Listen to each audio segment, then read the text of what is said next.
l'explication clinique de cette nouvelle maladie qui vient d'Asie et qui nous inquiète tous. Et à l'heure des réseaux sociaux, nous sommes assaillis par toutes sortes d'informations, parfois contradictoires, qui peuvent générer de la psychose. C'est la raison pour laquelle j'ai pensé qu'en ma qualité de pharmacochimiste, je pouvais apporter ma modeste contribution à une compréhension un peu plus étayée de cette maladie. Nous allons commencer par voir ce que c'est que les coronavirus. Ensuite, nous allons faire l'étiologie de la maladie, les mécanismes infectieux, le tableau clinique, le mode de transmission, les différentes mesures préventives, l'épidémiologie de la maladie, les différentes stratégies d'éradication, le protocole thérapeutique. On verra quelques données chiffrées sur cette maladie. On finira enfin par une foire aux questions et par la conclusion. Alors, avant d'évoquer les coronavirus, j'aimerais d'abord expliquer brièvement ce que c'est qu'un virus. Un virus est un micro-organisme pathogène, c'est-à-dire qui va aller provoquer une maladie au sein de la cellule hôte. Le virus a cette particularité, en infectant un organisme, il utilise sa propre machinerie moléculaire pour se reproduire. Ici, vous avez un schéma qui vous indique, de façon très simplifiée, le mode d'infection du VIH, qui est aussi un virus. Vous voyez bien le VIH qui est en train d'infecter une cellule et qui utilise sa machinerie moléculaire pour se reproduire et enfin aller se propager dans le reste de l'organisme. Alors, c'est quoi les coronavirus? Les coronavirus appartiennent à une famille de virus qui doivent leur nom à leur forme particulière, forme de couronne, d'où coronavirus. Il faut savoir que les coronavirus sont responsables de près de 30% des rhumes et infections respiratoires chez l'homme aussi bien que chez l'animal. Ce sont des virus dits à hôte spécifique, c'est-à-dire qu'il existe des coronavirus par espèce. Et ces virus, quand ils infectent un organisme immunocompétent, c'est-à-dire dont les fonctions immunitaires ne sont pas compromises, il y a donc production d'anticorps qui vont induire une réponse immunitaire efficace. Et donc l'organisme immunocompétent peut venir à bout par la réponse immunitaire à une infection à coronavirus. Alors, qu'est-ce qui cause le Covid-19? Il faut savoir que le Covid-19 est une zoonose, c'est-à-dire que c'est une maladie qui est transmise à l'homme par l'animal. C'est le cas par exemple de la rage. Le Covid-19 est causé par un virus appartenant évidemment à la famille des coronavirus qui s'appelle le SARS-CoV-2 et qui appartient à la souche SARS-CoV. En 2002-2003, il y a eu en Asie, pour ceux qui ont pu suivre l'actualité, une épidémie de SRAS, syndrome respiratoire aigu, causée par un virus appartenant à la même souche que le SARS-CoV-2 qui cause le Covid-19, appelé SARS-CoV. En 2012, il y a également eu, cette fois-ci au Moyen-Orient, une épidémie, là encore de syndrome respiratoire, causée par un virus appartenant à la famille des coronavirus appelé MERS-CoV et de même souche que le SARS-CoV-2. Et donc le SARS-CoV-2 et les deux virus précédemment impliqués dans les précédentes épidémies présentent des similarités du point de vue de leur génome. Et le SARS-CoV-2, il a été démontré que son génome est très similaire à celui du coronavirus qu'on trouve chez la chauve-souris. Donc on suppute très fortement que le SARS-CoV-2 soit à l'origine présent chez la chauve-souris et qu'il y ait une transmission à l'homme, très certainement en passant par un autre intermédiaire, un animal qui est proche de l'homme, c'est-à-dire un animal domestique. Alors, par quel mécanisme est-ce que le SARS-CoV-2 arrive à infecter une cellule humaine? Ici, vous avez un schéma très explicatif du processus avec les différentes étapes biochimiques. Je passerai très vite parce que c'est assez technique, mais simplement, il faut savoir que l'infection chez l'homme se fait par les voies respiratoires. C'est la voie d'entrée du virus chez l'homme. Et une fois que le virus entre dans l'organisme humain par les voies respiratoires, il se fixe au niveau des poumons grâce à une protéine qui est à sa surface, une glycoprotéine appelée glycoprotéine S. Le virus donc se fixe au poumon de la cellule hôte par le biais des récepteurs appelés récepteurs ACE2, récepteurs à angiotensine 2. C'est important à savoir parce qu'à l'heure actuelle, ces récepteurs-là, cette liaison protéine S, récepteur angiotensine, constitue une cible possible dans la recherche d'un médicament contre cette maladie pour les chercheurs. Donc une fois qu'il y a cette fixation qui se fait, il y a donc une cascade de réactions biochimiques qui ont lieu et qui conduisent à une infection à virus SARS-CoV-2. Alors le tableau clinique. Quels sont les symptômes qui accompagnent cette pathologie? Ici, vous avez deux schémas. Le premier schéma est un comparatif entre les symptômes associés au Covid-19 et ceux associés à la grippe, parce que évidemment, il y a une forte similarité en termes de symptômes entre les deux maladies et on peut être amené à se tromper. Donc on voit très bien qu'il y a forte fièvre, maux de tête, la toux, la congestion nasale, c'est-à-dire qu'on a les narines bouchées, on a du mal à respirer, on peut avoir mal aux articulations et dans le cas du Covid-19, on peut aussi avoir de la diarrhée. Sur ce schéma, ici, vous avez toujours les mêmes symptômes, mais cette fois-ci, en termes de prévalence, des pourcentages, qu'est-ce que les symptômes qui reviennent le plus? Le premier, évidemment, c'est la fièvre. C'est normal, il s'agit d'une infection. Ensuite, il y a la toux sèche, à 67%. Il peut aussi y avoir de la toux grasse, de la fatigue, des douleurs musculaires, on a du mal à respirer, et de la diarrhée. Il peut arriver parfois que le tableau clinique puisse se compliquer. À ce moment-là, on peut aller vers des situations de dyspnée, c'est-à-dire difficulté à respirer, voire même d'insuffisance respiratoire. On peut aller vers des situations de baisse de la saturation sanguine en oxygène. On peut aller vers des situations de septicémie qui peuvent conduire à des chocs septiques et même des problèmes rénaux, des pneumonies. Et ici, vous voyez bien que c'est beaucoup plus grave. Et ici, dans ce genre de situation-là, le pronostic vital peut être engagé auprès des patients qui présentent ce type de tableau clinique. En dehors des symptômes précédemment évoqués, le tableau clinique peut, dans certains cas, évoluer vers des situations beaucoup plus graves, c'est-à-dire dyspnée, insuffisance respiratoire, donc le patient a du mal à respirer de façon autonome, baisse de la saturation sanguine en oxygène, les cellules sont moins oxygénées. On peut aussi aller vers des situations de septicémie, donc infection d'organisme généralisée, qui peut entraîner des chocs septiques. Il peut également y avoir des problèmes rénaux. Donc vous voyez bien qu'ici, là, le tableau clinique est beaucoup plus grave. Et dans ce genre de situation, on peut être amené à aller vers des conséquences où le pronostic vital du patient est fortement engagé. Comment se fait la transmission du Covid-19? Il faut savoir que c'est surtout les patients symptomatiques qui sont capables de transmettre ce virus-là auprès des personnes saines.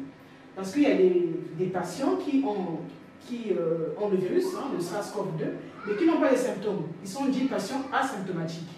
Donc ceux-là aussi peuvent transmettre le virus. Mais c'est surtout ceux qui présentent les symptômes de la maladie qui sont les principales personnes à pouvoir le transmettre. Alors, comment se fait la transmission? Par quel biais? Par le biais des postillons, c'est-à-dire les projections de salive, quand nous parlons par exemple, par le biais des expectorations, les projections du contenu pulmonaire, quand on tousse par exemple, les gouttelettes respiratoires, par le biais d'un contact avec une surface souillée. Alors, il a été démontré une présence du SARS-CoV-2 dans les matières fécales des personnes infectées, ainsi que dans le sang. Donc, on suppute très fortement une possibilité de transmission par voie fécale et aussi par voie sanguine. Il faut savoir que l'infectiosité des surfaces souillées peut aller jusqu'à 9 jours selon le type de surface. Dans l'air, le virus peut résister entre 2 à 3 heures et il n'a pas été démontré une transmission par voie de transpiration. Vous avez ici un schéma synthétique qui indique là les différents modes de transmission. Donc ici, là, vous avez quelqu'un qui reçoit des postillons, là, et ici, vous avez une surface souillée. Un individu sain touche la surface souillée, ramène sa main au niveau de son visage et le virus passe par les voies respiratoires comme précédemment indiqué. Alors, les différentes mesures préventives. Je pense que chacun d'entre nous, partout où il se trouve, les différents gouvernements communiquent de façon plus ou moins efficace sur les mesures préventives à observer. Ici, vous avez une image du gouvernement français qui résume à peu près les principales mesures préventives à respecter. La première des mesures, c'est celle qui consiste à se laver les mains régulièrement au savon. Donc, hygiène de base, lavons les mains régulièrement au savon et à l'eau. Quand on n'a pas la possibilité d'avoir de l'eau et du savon à porter, on peut laver les mains avec un gel hydroalcoolique. Ici, je tiens à attirer l'attention des uns et des autres, notamment ceux qui sont sur le continent africain, sur le fait que les prix des gels ne sont pas forcément encadrés partout. Donc, on peut très vite se rendre compte que les prix ont galopé. Et avec un pouvoir d'achat pas forcément important, on peut très vite être limité. Donc moi, je préconise, quand on a le choix, qu'il vaut mieux se laver les mains à l'eau et au savon, plutôt que de choisir l'option du gel hydroalcoolique, sans compter que ces gels-là, parfois, peut être contrefaits. Il y a de la contrefaçon, il n'y a pas forcément des tests, il n'y a pas forcément un contrôle à ce niveau-là. Donc pour mettre toutes les chances de notre côté, pour ceux qui le peuvent, pour ceux qui ont accès à l'eau, parce qu'on sait très bien que dans d'autres pays ou dans certains environnements, il n'y a pas accès à l'eau. Pour ceux qui ont accès à l'eau, il vaut mieux se laver les mains à l'eau et au savon, c'est toujours ça le gagnant. Ensuite, en dehors du fait de se laver les mains régulièrement, j'insiste, hein, pas une fois par jour, de façon très régulière, à l'eau et au savon, il faut, quand on tousse ou on éternue, même si on n'est pas malade, le faire dans le coude, c'est-à-dire faire ce geste-là. Ça permet au cas où on est malade de protéger son entourage. Il faut utiliser des mouchoirs à usage unique et les jeter après usage hors de portée. Parce qu'il ne faudrait pas le mettre n'importe où. N'importe qui peut le ramasser, surtout les jeunes enfants. Et voilà. Il peut être amené à provoquer transmission chez les autres. Pour les personnes malades et celles en contact avec les malades, portez des masques de protection. Ici aussi, j'insiste parce que les masques ne sont pas tous pareils. Il y a des masques chirurgicaux, des masques de chantier, et même les masques chirurgicaux ne sont pas tous faits pour un même usage. Donc, là aussi, ce n'est pas parce qu'on porte un masque qu'on va partir du principe qu'on est forcément protégé. Moi, je pense que si on n'est pas concerné, on n'est pas dans ce cas-là où on est malade, ou encore on est proche des malades, vaut mieux ne pas mettre de masque du tout et observer d'autres mesures de prévention. Et tant qu'à mettre un masque, il faut mettre aussi un masque efficace. Tous les masques ne sont pas en capacité de nous protéger contre des virus.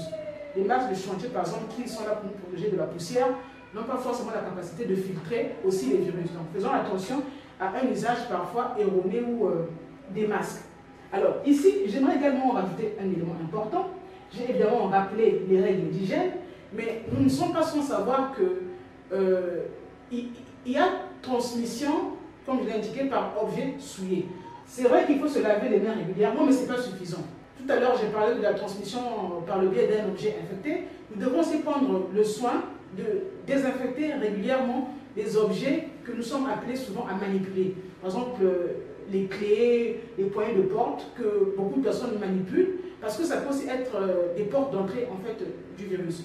Quand nous rentrons chez nous le soir après le boulot, prenons la peine d'enlever les vêtements du jour, de les faire nettoyer, d'enlever ses chaussures à l'entrée, de ne pas les mettre dans la maison, de les désinfecter. Vraiment, il faut faire preuve de rigueur, parce que se laver les mains, c'est très bien, mais si après s'être laver les mains, nos propres vêtements ont été souillés, on les ramène dans la maison, on s'assoit sur le canapé, vous voyez bien qu'il y a transmission comme ça, il y a une chaîne de transmission sur différentes surfaces, sur différents objets, et du coup, le lavage des mains n'aura pas servi à grand-chose. Donc, essayons de faire preuve de logique, hein, désinfectons les surfaces que nous sommes appelés à manipuler.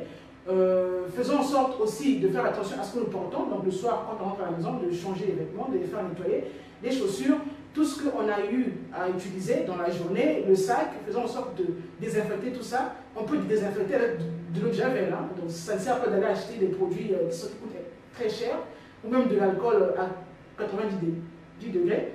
Là, ça peut très bien aussi faire l'affaire. Dans nos familles, vraiment j'insiste dessus, dans nos familles, essayons d'observer de façon scrupuleuse ces règles-là, mettons en place des process dans les familles, initions nos enfants à ce qu'il faut faire pour que nous puissions nous prévenir contre cette maladie. Alors, à présent, nous allons essayer un peu de comprendre la situation épidémiologique de la maladie. C'est-à-dire qu'aujourd'hui, le monde en est où? Alors, ici, vous avez une carte du monde. Bon, la situation date du 15 mars 2020, donc les choses ont évolué très fortement depuis, mais la tendance reste la même. C'est-à-dire qu'aujourd'hui, c'est plutôt l'Europe qui est touchée. L'Asie est en train d'endiguer petit à petit cette maladie-là. Alors, là, vous avez l'Afrique, ici. Cette situation date du 14 mars 2020, et là aussi, il y a eu beaucoup de choses qui ont évolué négativement. Là où on avait que 1, 2, 3 cas, les choses ne sont plus en l'état. C'est surtout l'Afrique du Nord qui est touchée, mais il y a de plus en plus de cas aussi en Afrique au sud du Sahara. On a vu par exemple au Sénégal, en Afrique du Sud, les cas deviennent de plus en plus nombreux. Donc là, vraiment, j'attire l'attention des uns et des autres. Ne pensons pas que parce que pour l'instant, on n'est pas encore à afficher les nombres de cas, par exemple, qu'on trouve en Italie, qu'on est épargné. En Italie, en France et ailleurs, au début, il y avait aussi que 1, 2, 3, 4, 5 cas. Après, ça a été l'hécatombe. Donc, prenons les choses au sérieux.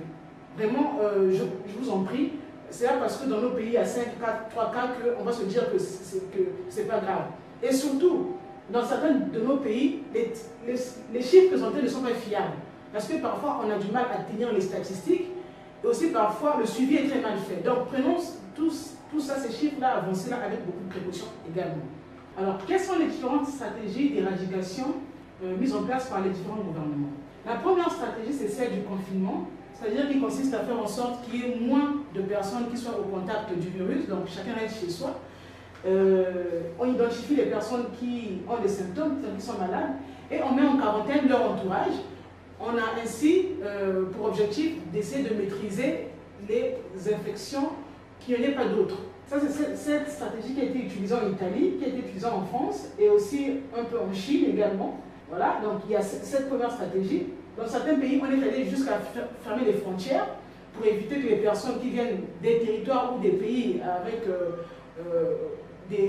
un nombre de cas importants n'entrent dans les territoires et puissent propager la maladie. L'autre stratégie d'éradication, c'est celle dite d'immunité collective. Celle-ci est utilisée par les Pays-Bas, par certains pays scandinaves, et elle a également été utilisée par l'Angleterre, jusqu'à ce que cela soulève un tollé dans l'opinion et que le Premier ministre Boris Johnson décide de revenir dessus. Alors, de quoi s'agit-il quand on parle d'immunité collective? Ici, contrairement au confinement, il est question de laisser les gens vaquer à leurs occupations librement, donc personne ne reste chez soi. L'idée étant qu'il y ait un nombre critique de personnes qui soient au contact du virus et soient infectées, de sorte qu'il y ait une réponse immunitaire qui soit générée dans différents organismes. Le but étant qu'ensuite l'organisme sera affaibli, donc plus il y aura de l'immunité chez chacun, lors des différentes infections, le virus sera affaibli. Alors ici on peut se demander, mais comment est-ce qu'on peut comme ça espérer que les gens soient malades, avec le risque qu'il y ait des morts? C'est vrai. Mais dans ce type de stratégie-là, les gouvernements misent sur l'efficacité de leur système de santé. C'est-à-dire que les personnes infectées qui seront malades seront prises en charge par les hôpitaux et pourront être guéries.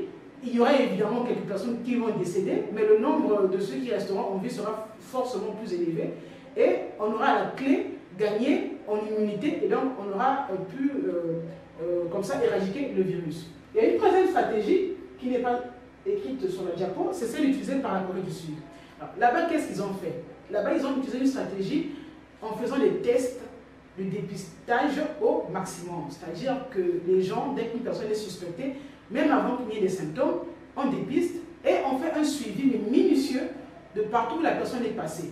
Ça va par l'utilisation des données GPS, ça va par l'utilisation des cartes de crédit, ça va par l'utilisation des bornages, des relais de téléphonie mobile, pour voir partout où la personne est passée. Ça va par l'usage de la géolocalisation, pour voir partout où la personne est passée, pour voir avec qui cette personne a été en contact.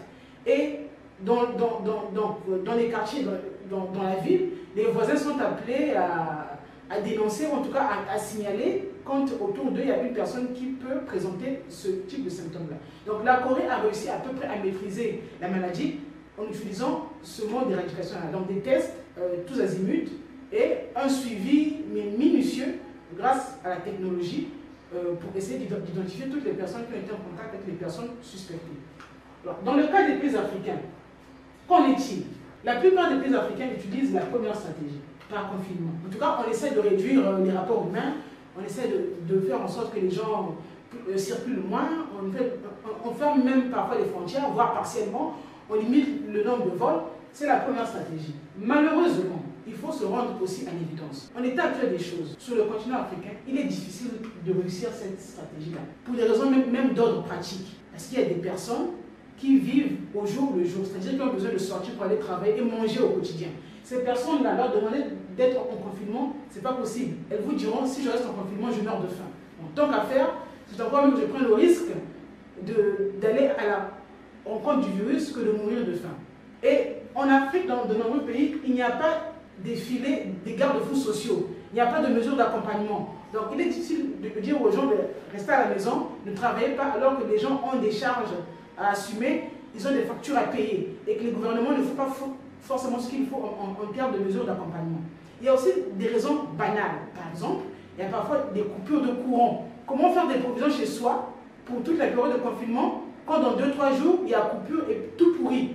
Ce n'est pas possible. Et je pense qu'on ira, sans le vouloir, vers cette stratégie d'immunité collective. Et elle va s'imposer à nous. Parce qu'on aura du mal à réussir le confinement. Les gens vont sortir malgré tout. Et peut-être, par la force des choses, on va être amené tous comme ça aller à la rencontre du virus, sauf que contrairement aux pays scandinaves ou aux Pays-Bas, nous n'avons dans la plupart des cas pas d'hôpitaux, en tout cas d'ossature en termes de structure de santé digne de ce nom. C'est pour ça que maintenant que nous n'avons pas encore un nombre de cas impressionnant, il vaut mieux que nous puissions prendre nos précautions pour ne pas que ce soit l'hécatombe. Vraiment, moi, j'en appelle à chacun, soyons responsables les uns des autres. Le protocole thérapeutique. Comment est prise en charge un patient qui présente un Covid-19? Il faut savoir qu'à ce jour, il n'y a pas un traitement qui marche à tous les coups. Il y a des pistes, mais il n'y a pas un traitement qui marche à tous les coups. C'est important à savoir. Il n'y a pas non plus de vaccin pour l'instant, on va y revenir. La plupart des patients, on prend en charge les symptômes. C'est-à-dire, tout à l'heure, on a évoqué les symptômes de la maladie. Il s'agit d'abord de traitements symptomatiques. Donc, on soulage le patient qui a du mal à respirer, on donne de quoi ne plus avoir mal à la tête ou on faire tomber la fièvre. On traite les symptômes et on espère que l'organisme, l'immunité naturelle de la personne, va pouvoir endiguer, venir à bout de l'infection. Alors, quand ceci ne fonctionne pas, on peut être amené à utiliser des traitements à base de médicaments antiviraux. Le Nipar, Remdesivir, qui est actuellement en essai clinique aux États-Unis. On a aussi eu à utiliser dans certains cas des médicaments antigrippaux, comme l'Avigan, qui est un médicament des Japonais, qui a été en essai clinique en Chine avec des résultats assez prometteurs. Voilà. Là encore, c'est à prendre avec beaucoup de pincettes parce que bon, tout ceci doit être confirmé, c'est la science. Hein, il faut, dans la science expérimentale, une première expérience ne suffit pas. Il faut en faire encore pour pouvoir confirmer le résultat. Alors, il y a la chloroquine, l'hydroxychloroquine, pour être plus précis. Aujourd'hui, tout le monde en parle. Et nous, Africains, la chloroquine, on connaît parce que c'est un antipaludéen qui est aujourd'hui plébiscité, notamment en France et aux États-Unis. Le professeur Raoult l'a testé sur 24 patients avec un taux de réussite de 75%.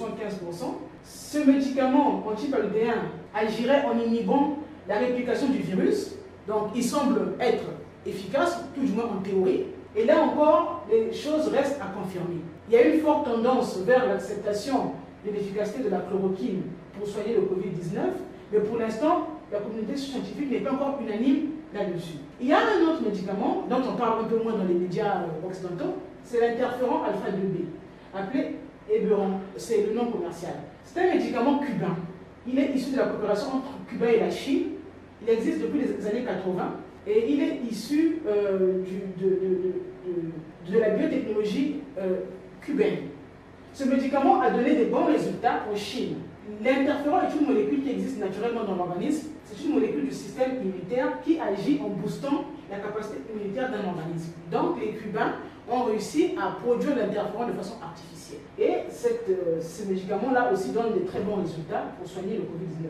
Alors pour des raisons géopolitiques, chacun peut imaginer que les États-Unis, nous même la France, n'iront pas faire la promotion d'un médicament cubain.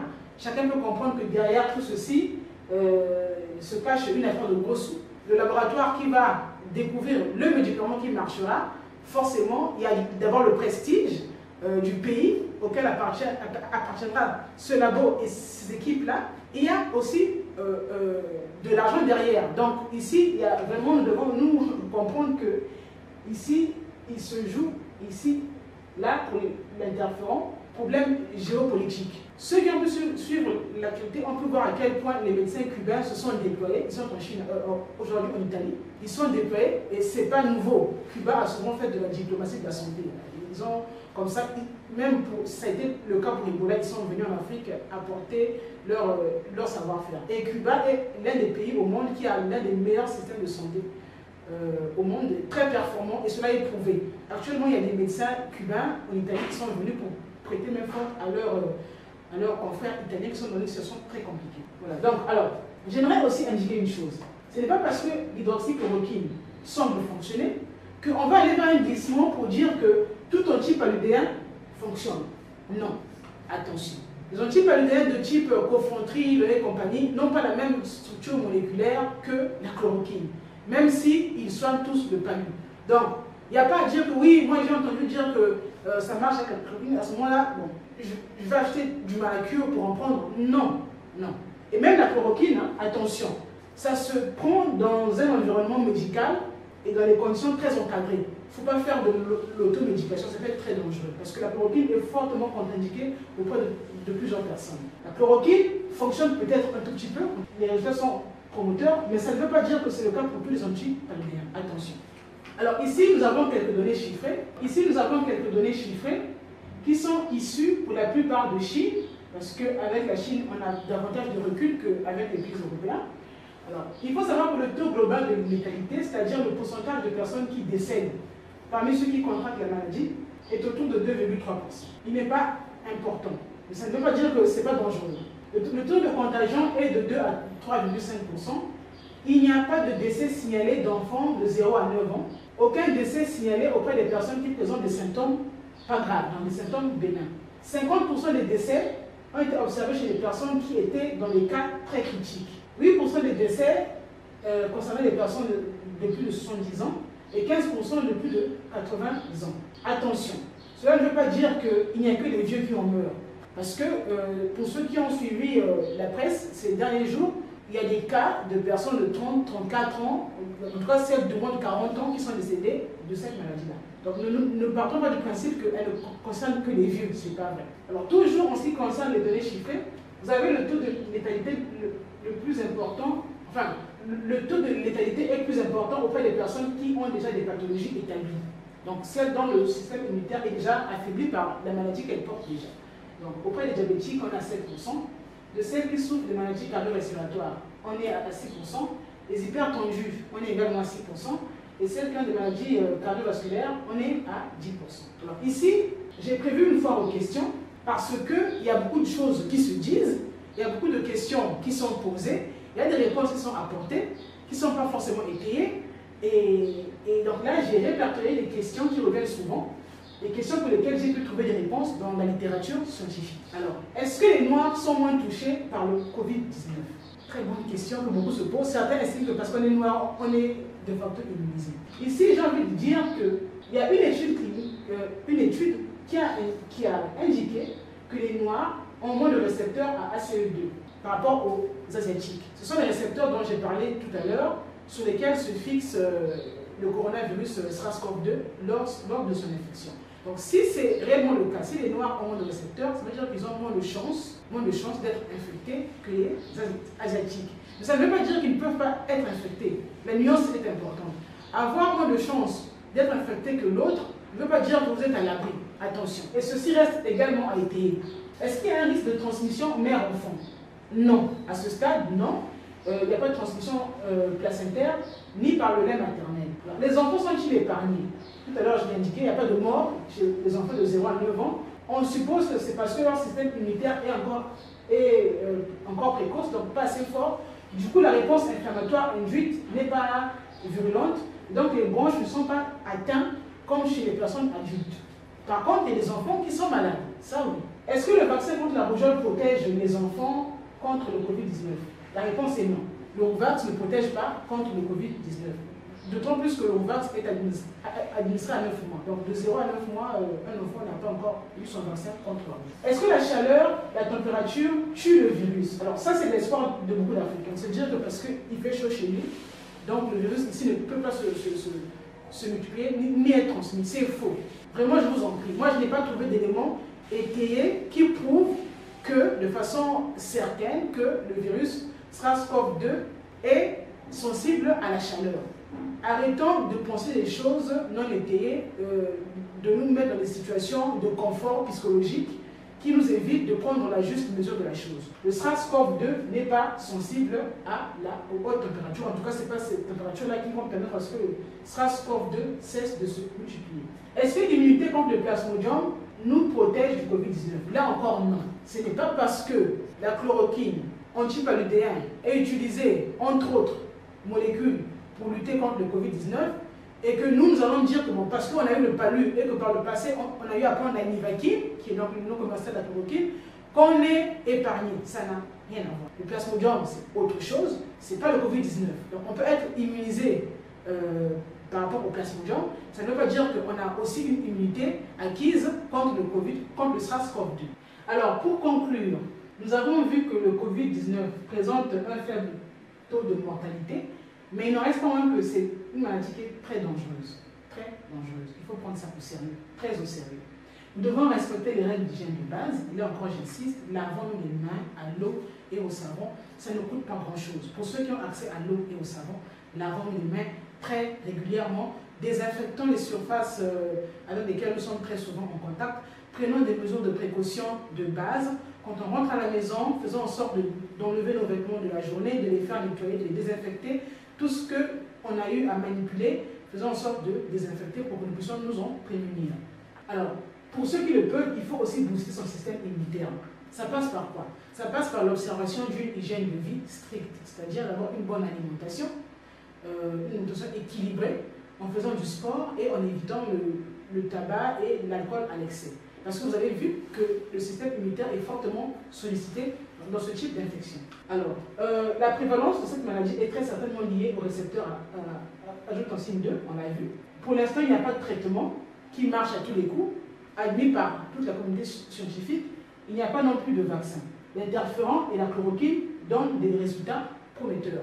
Nous espérons qu'il va y avoir confirmation que dans les semaines qui viennent, que la recherche va aboutir, qu'on va avoir peut-être une bonne surprise, un médicament qui marche en fait. J'aimerais ici indiquer une chose. Dans ma revue de la littérature scientifique, j'ai pu voir qu'aujourd'hui, les Chinois, la médecine traditionnelle chinoise est en train de se pencher sur la recherche de solutions pour cette maladie, ainsi qu'ils l'ont fait il y a quelques années pour le paludisme. Nous, en Afrique aussi, nous avons une pharmacopée importante, riche. Nous avons des chercheurs, moi c'est le nom que je leur attribue, des chercheurs qui ont une maîtrise extraordinaire de la pharmacopée. Il n'est pas bon que nous puissions rester en marge. Il n'y a pas de raison que nos chercheurs à nous aussi ne puissent pas être mis à contribution.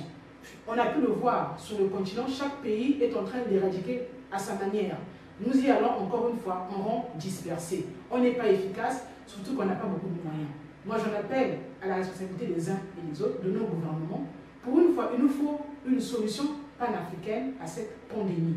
Les moyens doivent être mutualisés pour que nous puissions impulser aussi une réponse qui soit à la hauteur des enjeux. Mettons à contribution notre pharmacopée. On peut trouver aussi des solutions dans notre pharmacopée comme les autres le font. Il n'y a pas de raison qu'il en soit autrement. Cette situation de pandémie à Covid-19, on appelle également à notre responsabilité. C'est-à-dire qu'on n'est pas souverain sur le plan de la santé, ni sur le plan de la recherche. Nous sommes trop tributaires de l'étranger. Nous avons l'impression d'être démunis. On attend que la solution vienne du Nord, encore une fois. Ce n'est pas possible. J'espère vous avoir apporté quelques éléments de réponse. Je tiens à dire que, évidemment, la recherche se poursuit. Il y a peut-être des éléments que j'ai indiqués ici qui ne sont peut-être plus vrais aujourd'hui ou encore qui ne le seront plus dans 2-3 jours. C'est normal et c'est d'ailleurs une bonne chose. On est en train d'aller vers une compréhension un peu plus complète de cette maladie. Et nous espérons très fortement que dans les jours qui viennent, on va avoir une solution. Et à chacun, à chacune de prendre sa responsabilité de faire en sorte de respecter les règles d'hygiène de base. Je vous remercie.